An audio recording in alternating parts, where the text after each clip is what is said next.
We're back with part 2 of lecture 22 on the early civil rights movement. We were talking about the Montgomery bus boycott, and I wanted to introduce you to Dr. Martin Luther King Jr. It was during this protest that Dr. King first really began to sort of make a name for himself as a civil rights activist. During the boycott, King was pastor of Dexter Avenue Baptist Church in the city of Montgomery.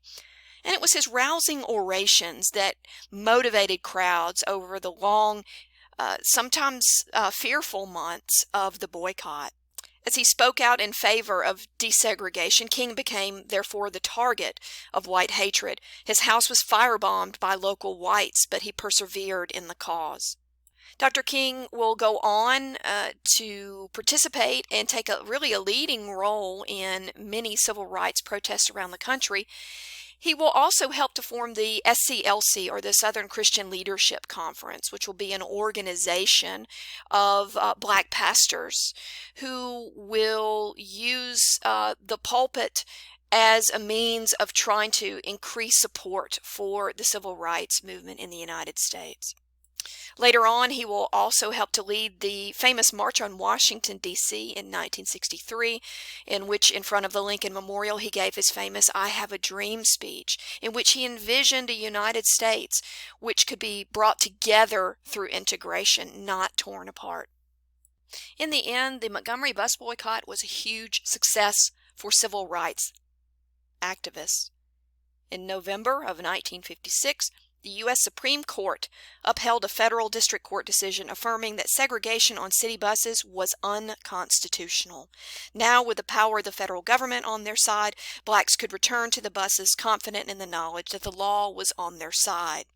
But their troubles were still not over, unfortunately. Snipers shot at buses, forcing the city to suspend operations every day after 5 p.m.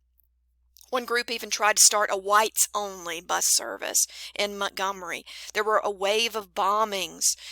So even though the Montgomery bus boycott achieved its goals in basically forcing the integration of buses in Montgomery, we still see this nasty, violent backlash on the part of angry white Southerners towards the notion of integration.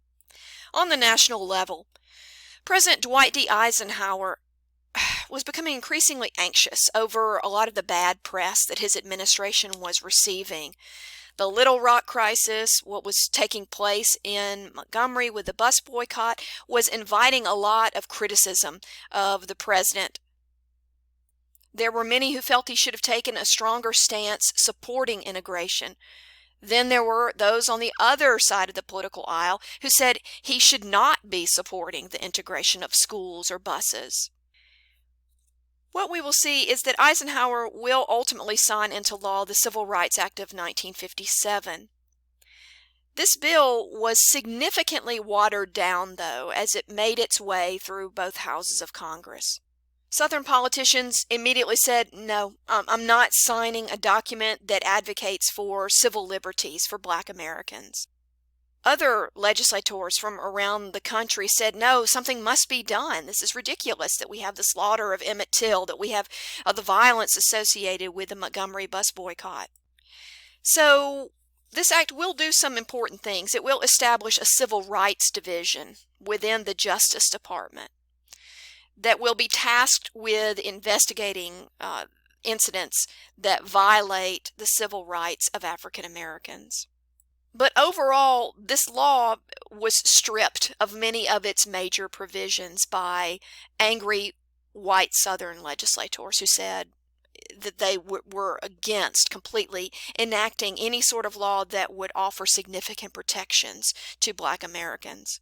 I mention all of this because the chief significance of the Civil Rights Act of 1957 is not that it actually protected in a significant way the civil rights of African Americans. Its chief importance is that really it's the first law that we've had on this subject at all since the era of Reconstruction. We will pick up with the topic of the civil rights movement in a future lecture.